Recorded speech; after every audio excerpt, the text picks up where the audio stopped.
Musikubali kudanganywa. Don't allow yourself to be cheated. Hiyo conmanship iko pale. Sasa William Ruto amefika hapa, ameita wabunge, ameita watu 50 kutoka kila ward ati aongee na hawa, lakini wananchi wenyewe wamebaki nyumbani, wanasema one term.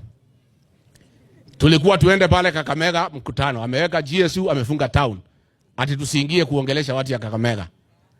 I want to tell William Ruto, and I don't want to sound naughty, but I want to be very realistic. You cannot cure diarrhea by stitching the anus. You cannot. Uwezi. Kama mtu na hara, uwezi shona mkundu. Sindio? Sitaendelea kuguruma. The problem uko nayo William Ruto, kuzuia sisi kuongelesha Waluya, you are not solving any problem. Shida ni ya kwamba hii Waluya wamejua yeye ni muongo. Umewatumia vibaya, umewadharau.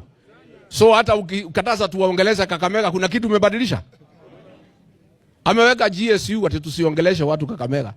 Na hata di watu wamekasirika zaidi, wanasema one term. Wewe ukitaka kujua how to deal with diarrhea is to deal with the real issue. What is causing their stomach to be upset? Don't deal with a simplistic and you are trying to block the exit. It cannot help. Because tumbo imekorogeka, si ndio?